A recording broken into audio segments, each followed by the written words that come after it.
So good morning students, again welcome back to the next video of accounts. Okay, so this is your accounts class and today we are going to start chapter number 6 and its name is accounting procedures या फिर हम बोल सकते हैं rules of debit and credit. तो आज हम लोग पढ़ने वाले हैं डेबिट एंड क्रेडिट के क्या क्या रूल्स होते हैं.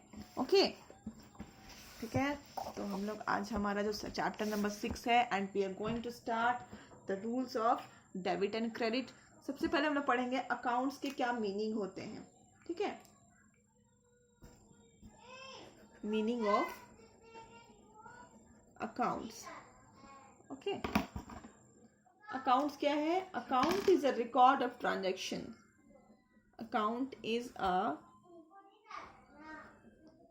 Record of transaction. इसके साथ मैं आपको एक बोलना चाहती हूँ एक लाइन की. होप कि आपने चैप्टर नंबर 5 के सारे वीडियो देखे हैं. एट द सेम टाइम आपने सारे क्वेश्चन एंड आंसर वो कंप्लीट आपका होना चाहिए. ठीक है, I will check you some day, any day I can check you.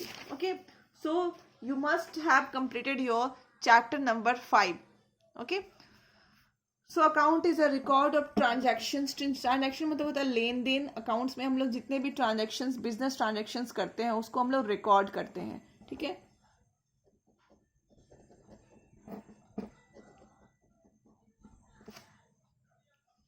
Under a particular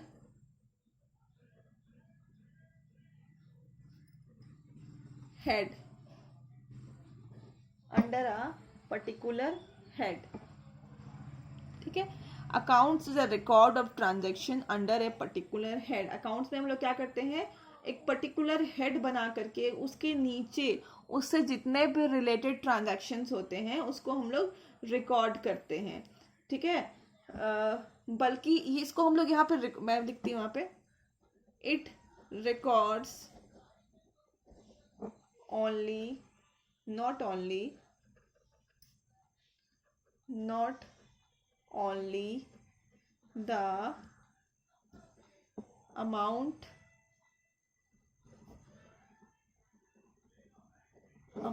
of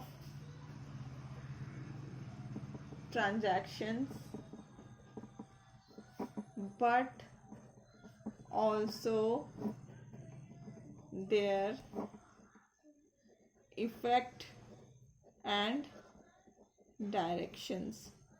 ये कहता है, ये लाइन कहता है कि अब ये जो अकाउंट है ये सिर्फ रिकॉर्ड ही नहीं करता है ट्रांजैक्शंस को, बट उसके इफेक्ट भी हमें दिखाता है, उसके डायरेक्शंस भी हमें दिखाता है कि कौन सी डायरेक्शन में उसका इफेक्ट हो रहा है.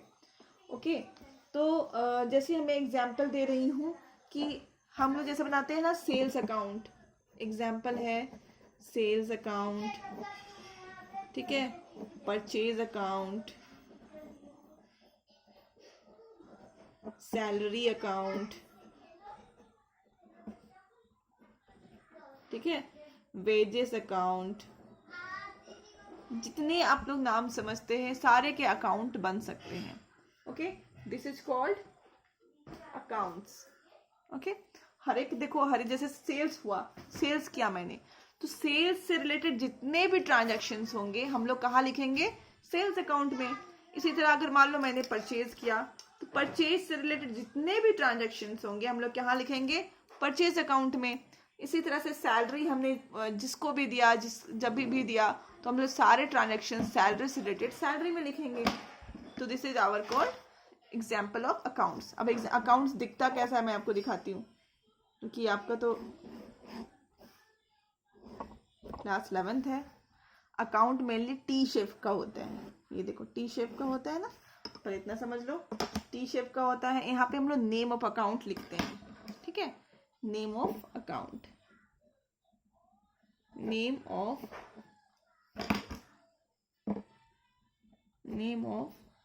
अकाउंट. ठीक है, मतलब अकाउंट जिसका भी अकाउंट बना रहे हो उसका नाम लिखते हैं. देखो सबसे पहले तो ये टी शेप का होता है और सबसे हेडिंग में हम लोग क्या डालते हैं, अकाउंट का नाम डालते हैं. एग्जाम्पल मैं कर देती हूँ यहाँ पे, जैसे मान लो हमने कर लिया परचेज अकाउंट. पूरा अकाउंट लिखते हैं, ठीक है। मैं जगह नहीं है तो मैं वैसे ऐसे लिख रही हूँ, बट पूरा अकाउंट लिखते हैं, ठीक है। और इसके एट द सेम टाइम हम लोग इस तरफ वाले को, इस साइड को बोलते हैं डेबिट, ठीक है। Again repeating, keep this things in mind. इस तरफ वाले को बोलते हैं डेबिट एंड इस तरफ वाले को बोलते हैं क्रेडिट, ओके। इस तरफ वाले को बोलते हैं डेबिट एंड इस तरफ वाले को बोलते हैं क्रेडिट, ठीक है। अब हम लोग सबसे पहले तो पहला एक कॉलम बनाते हैं, ठीक है। इसको लिखते हैं यहाँ पे डेट, इस कॉलम का क्या नाम है, डेट, ठीक है। फिर एक और कॉलम बनाते हैं, इसको हम बोलते हैं पर्टिकुलर्स, इसको क्या बोलते हैं, पर्टिकुलर्स। फिर यहाँ पे एक बनाते हैं एक कॉलम, ठीक है, इसको बोलते हैं एलएफ। जेएफ भी होता है एंड एलएफ भी होता है, बट दोनों में से एक ही चीज होगा। जेएफ भी होगा एंड एलएफ भी होता है, बट दोनों में से एक ही कॉलम होगा ये, ठीक है। और इधर वाले को बोलते हैं अमाउंट। अमाउंट में हमेशा आपको रुपीज साइन देना चाहिए, ठीक है। अगर आप नहीं दोगे तो वो जो भी आप डिजिट लिखोगे that is mayor a number, वो सिर्फ नंबर बन के रह जाएंगे, ठीक है। इसी so it is essential to give the rupee sign, ठीक है। सेम टाइम इधर जो जितने भी आइटम्स आए इधर भी उतने ही आइटम्स आएंगे, ठीक है। जैसे यहाँ पे सबसे पहला कॉलम में क्या आएगा, डेट, ठीक है। सेकंड वाले में क्या आएगा, पर्टिकुलर्स। इधर क्या आएगा, जेएफ या फिर एलएफ, ठीक है, दोनों में से कोई एक। एंड इधर लास्ट में हो जाएगा अमाउंट, हमेशा रुपीज में, ठीक है। तो दोनों तरफ सेम चीज आते हैं, ठीक है। इधर वाले साइड को बोलते हैं डेबिट एंड इधर वाले साइड को बोलते हैं क्रेडिट, ठीक है। ये पूरे साइड को बोलते हैं डेबिट एंड इधर पूरे वाले साइड को बोलते हैं क्रेडिट, ओके। तो टोटल मैं आपसे पूछूं कि बताओ अकाउंट्स में कितने कॉलम होते हैं, तो आप क्या बताओगे, 1 2 3 4 5 6 7 8। कितने कॉलम्स होते हैं, 8 columns, okay. Hope you learn this. अब हम लोग नेक्स्ट में पढ़ने वाले हैं कि आइटम्स, मान लो कोई आइटम्स है, उसको हमें कैसे पता चलता है कि वो डेबिट होगा या फिर क्रेडिट साइड में जाएगा, ठीक है। हमें अब आगे पढ़ना है कि हम आइटम्स को कैसे जज करें। मान लो हमें ये सेल्स दिया हुआ है या फिर सैलरी दी हुई है, तो हमें कैसे जज करना है या फिर हमें कैसे समझना है कि इसको हम डेबिट में लिख दें या फिर क्रेडिट में लिख दें, ठीक है। तो स्टूडेंट्स अभी हम लोग यही पढ़ने वाले हैं कि हम लोग कैसे समझ जाते हैं कि इसको हमें डेबिट में डालना है और किस मतलब आइटम को हमें क्रेडिट में डालना है, okay. So now we are going to study rules of debit and credit. कौन कौन से रूल्स से हमें पता चलता है कि कौन सा आइटम डेबिट में जाना है, कौन सा आइटम को क्रेडिट में भेजना है, ठीक है। तो इसको समझने के लिए हम अपने अकाउंट्स को 2 पार्ट्स में डिवाइड कर देते हैं, ठीक है। पहला है ट्रेडिशनल अप्रोच।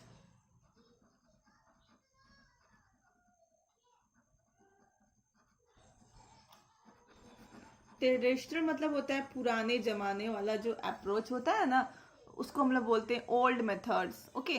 सिंपल लैंग्वेज में ओल्ड मेथड्स बोल सकते हो। ओल्ड मेथड्स को हम लोग बोलते हैं traditional approach. At the same time हम न्यू मेथड्स को बोलते हैं मॉडर्न अप्रोच,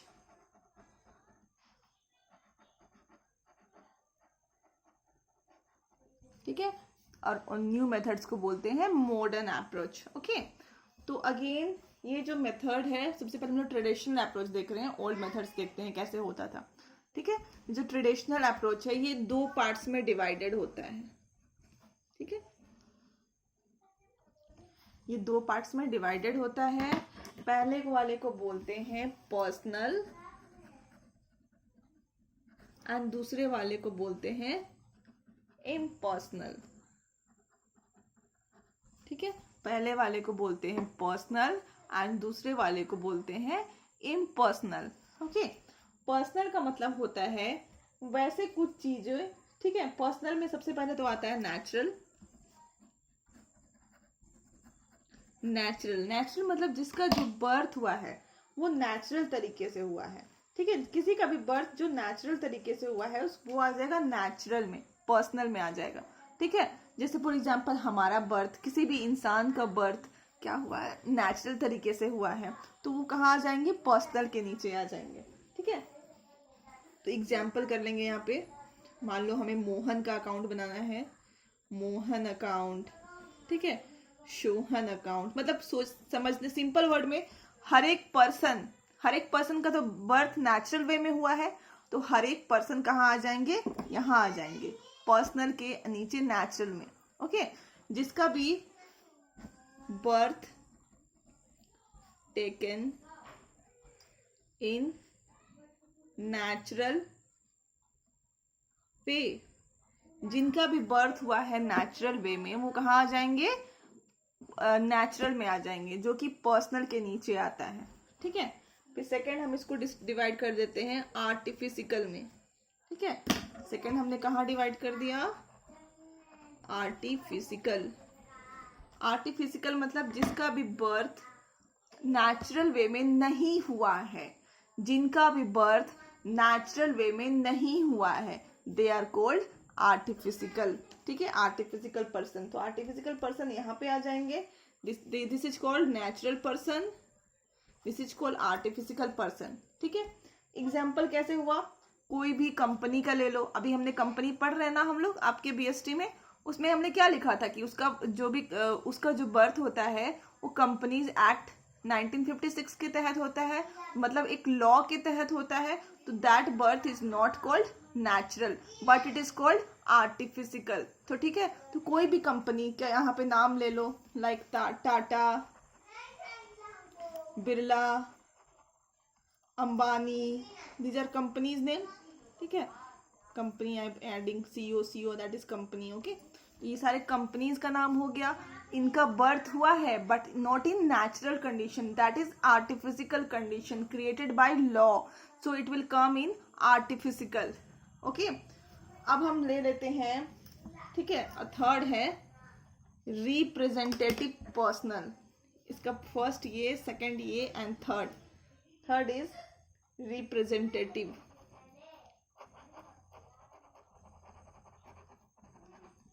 रिप्रेजेंटेटिव पर्सनल। ठीक है, तो रिप्रेजेंटेटिव पर्सनल अभी हम छोड़ रहे हैं, इसको पढ़ेंगे थोड़ी देर बाद। ओके, अब हम आ जाते हैं इम्पर्सनल में। ठीक है, इम्पर्सनल में कौन कौन से आते हैं। ठीक है, impersonal is divided into 2 types.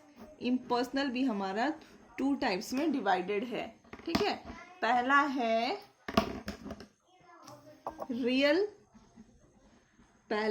Real, and दूसरा है नॉमिनल। ठीक है, पहला है रियल एंड दूसरा है नॉमिनल। अब रियल किसको कहते हैं, ठीक है, जितने भी आप असेट्स जिसका आप नाम ले सकते हो, असेट्स मतलब क्या होता है आपका पूंजी।